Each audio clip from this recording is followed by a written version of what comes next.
Look upon those you deem your closest allies, the ones in whom you have anchored your trust and your soul. They shall be the very first to drive a cold blade through your spine the moment their own interest or safety demands it.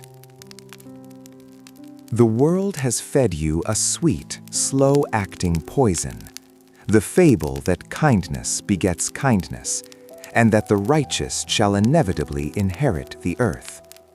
It is the most magnificent lie ever crafted by masters to lull the lambs into a state of terminal slumber while the wolves sharpen their teeth. History is nothing more than a vast, silent graveyard of good men who believed that a noble heart was armor enough against the machinations of the world. Consider the ruins of republics that sought to rule by prayer and parchment, only to be crushed by the effectual truth of iron and blood. To walk the path of a saint in a city of sinners is not an act of virtue. It is a deliberate choice of self-destruction. For a man who wants to make a profession of good in all regards must come to ruin among so many who are not good. Understand this, my descendant. Private morality is a gilded garment, a luxury reserved for the commoner who has nothing of consequence to lose.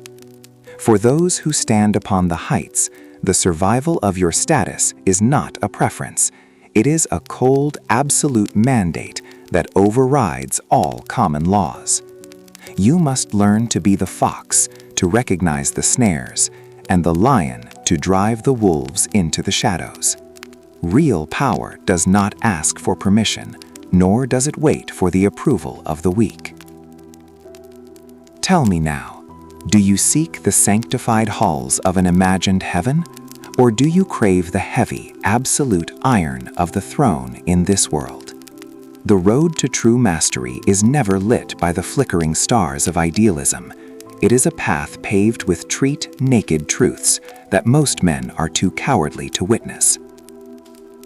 Do you wish to ascend to paradise, or do you wish to possess this world? For the path to power is always paved with treat truths that few dare to look at directly. You must understand, my descendant, that you are building your house upon a foundation of shifting sand if you rely on the goodness of men. For of men, one can say this in general: they are ungrateful, fickle, pretenders and dissemblers, evaders of danger, and eager for gain. They will offer you their blood, their property, and their children when the need is remote and the benefit is theirs. But the moment you actually require their sacrifice, they will turn away as if they never knew your name. Their love is a fragile bond of obligation, a mere thread that they break whenever it serves their petty advantage. But fear is a chain forged in the dread of punishment that never passes. Do not deceive yourself by thinking the process of your struggle matters to the world. The vulgar crowd is always taken by appearances and by the final outcome of a thing. In this world, there is nothing but the vulgar, and the few who see through the mask have no place to stand when the many have the majesty of the state to protect their delusions. If you win, if you maintain your position, the means you used will always be judged honorable and praised by everyone. They do not care for your sleepless nights or your moral dilemmas. They only care for the effectual truth, what you achieved and what you held. Loyalty is a shadow that vanishes when the sun of interest sets. Human beings are fundamentally acquisitive. It is a very natural and ordinary thing to desire to acquire, and they will never be satisfied with what they have. Beneath their civilized garments lies a dark core of selfishness, duplicity, and envy. They do not seek your success, they seek their own gain through you. If you become a liability, or if another master offers a larger loaf, they will shed their loyalty like a snake sheds its skin, for their nature is not to love you, but to love what you can provide. If you must strike, strike with the absolute intention of total erasure. Never tread halfway upon the path of cruelty. You may take a man's life, but be cautious when you touch his legacy or his gold. For I tell you this trite, naked truth that few are brave enough to witness. People forget the death of their father faster than they forget being robbed of their possessions. A son's grief will heal with time, but the hunger for lost wealth is a wound that bleeds forever. If you take their status or their riches without destroying them entirely, you have not gained a subject, you have created a ghost that will haunt your every step until it finds your throat. This is your first lesson in mastery. Build your position upon that which you control, not that which others can withhold from you. Relying on the love or compassion of the multitude is a fool's errand, for you have no power over their hearts, but you have absolute power over their interests and their fears. Rely on one's own arms and one's own wisdom. A wise leader is a sovereign who stands alone, knowing that to be dependent on the shifting moods of others is to be a slave in a crown. Part 2. The Art of Simulation and Concealment.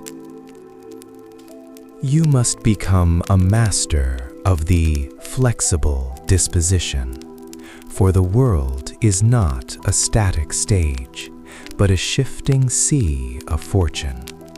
To survive, you must be a political chameleon, an actor who wears the skin of the era while your heart remains cold and calculating. Understand that to always act according to the laws of men is a weakness, for laws are often parchment shields that burn in the fires of reality. There are two ways to contend, one by laws, the other by force. The first is proper to men, the second to beasts. But because the first is often insufficient, you must have recourse to the second, and learn to use the nature of the beast. Listen closely to the parable of the fox and the lion, a wisdom the ancients whispered, but the moderns have forgotten. You must be the fox to recognize the snares, those invisible webs of conspiracy, flattery, and betrayal woven by your friends. The fox does not fight the trap, he avoids it through the effectual truth of seeing the world as it is, not as we wish it to be. The greatest trick of the fox is to make your enemies believe you are harmless, a simple lamb to be ignored, while you study the geometry of their ruin. But the fox alone is a coward's choice. You must also be the lion to overwhelm the wolves. There are moments when the mask must be dropped, and the sheer majesty of force must be displayed to restore order and strike terror into those who would mistake your mercy for fragility. A ruler who is only a fox will be devoured by the first hungry wolf he encounters, but a lion who lacks the fox's wit will walk straight into the iron teeth of a trap. You must weave these two natures together, for power is a fabric made of both silken lies and iron truths. Never reveal the bottom of your soul, for an open heart is a target for every wandering blade. Everyone sees how you appear, but few touch what you are, and those few dare not oppose themselves to the opinion of the many who have the majesty of the state to defend them. You must appear to the world as an embodiment of mercy, faith, integrity, and religion. Especially religion, for nothing is more necessary than to seem to possess this quality, as the vulgar judge primarily by what they see and by the outcome of a thing. Let your intentions remain in the darkness, for a plan revealed is a plan defeated. As you walk the corridors of power, remember this final truth. Kindness is a magnificent cloak, but power is the sharp sword hidden beneath. Don't confuse the attire with the weapon. Kindness is a splendid cloak, but power is the sharp sword hidden beneath. Do not confuse the costume with the weapon. The cloak is for the eyes of the public, to earn their cheers and their shallow affection. The sword is for the reality of the night. If you walk through a den of thieves with only a cloak, you will be stripped and slaughtered.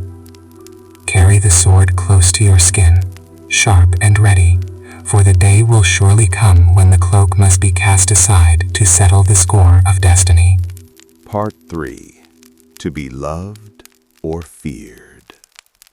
Listen, my descendant, to the most ancient riddle of command.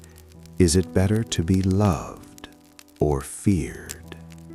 You will be told by the dreamers that love is the ultimate glue of society. Yet I tell you that love is a chain of glass, shattered the moment a man's belly grows hungry or his fear of the enemy outweighs his affection for you. Human nature is inherently self-interested, and men will break the bond of obligation whenever it suits their advantage. But fear is a chain of iron, forged by the dread of punishment that never passes. Men love according to their own fickle will, but they fear according to yours. A wise leader relies always on that which is his own, not that which is granted by the shifting grace of others. Consider the master I watched closely, Cesare Borgia, the Duke of Romagna. He inherited a land of absolute chaos, ruled by weak lords who chose to plunder their subjects rather than govern them. Borgia knew that soft words would never quiet such a storm. He appointed Ramiro de Orco, a man of ruthless, efficient cruelty, to restore order with the sword. Once the province was pacified and the lawless were crushed, Borgia performed a masterstroke of political theater. He had his own executioner seized, sawn in half, and displayed in the public square to purge the people's resentment. The spectacle left the populace satisfied and stupefied, simultaneously grateful for the peace and terrified of the power that created it. This is the science of well-used cruelty, committed once out of absolute necessity, and then turned toward the utility of the subjects. Do not fear cruelty if it brings order.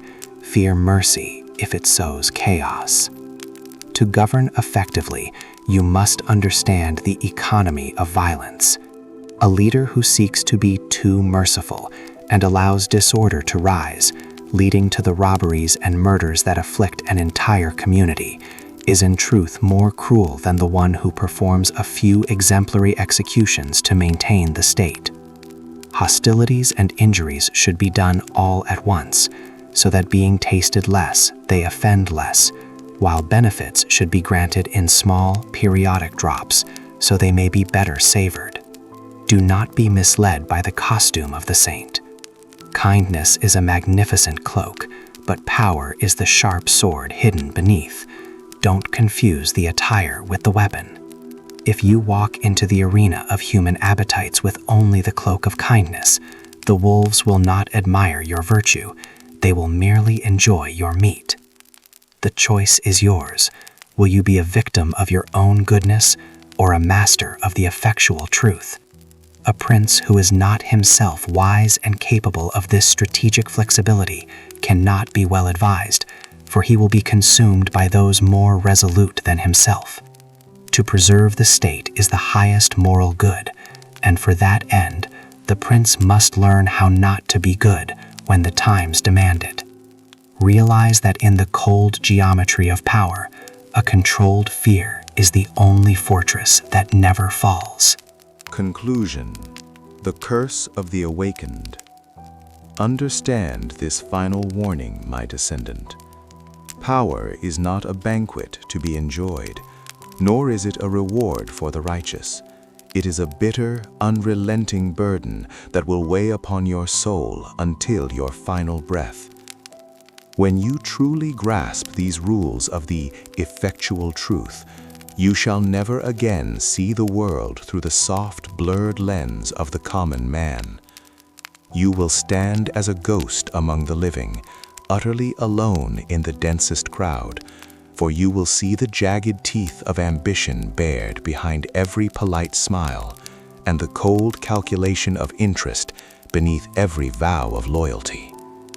To know the world as it is, to see the dog-eat-dog reality of our nature, is a curse that strips away the comfort of ignorance forever. Do not waste another moment of your finite existence praying to the heavens for a justice that has never existed. In this arena of shifting appetites and constant motion, justice is not a divine gift. It is a fragile order that you must forge yourself with the hammer of strength and the anvil of wisdom. You must carry your own arms and rely on no one's grace but your own industry. Step out from the stifling darkness of your innocence and embrace the jagged reality of power, though the crown you reach for be made of thorns that draw blood from your brow. Realpolitik demands that you abandon the imaginary republics of the dreamers to secure the survival of your own state. I have placed in your hands the key to the labyrinth of human nature. Whether you use it to rule the Minotaur or allow yourself to be devoured by it is a choice only you can make. The era of the Lamb is over. The spirit of eternal motion demands that you either command the storm or be swept away by the river of Fortuna. There is no middle ground, for men should either be caressed or crushed, and those who hesitate in the gray twilight of indecision will be the first to fall. Awaken now and claim your destiny, or return to the flock and wait for the day you are led to the slaughter.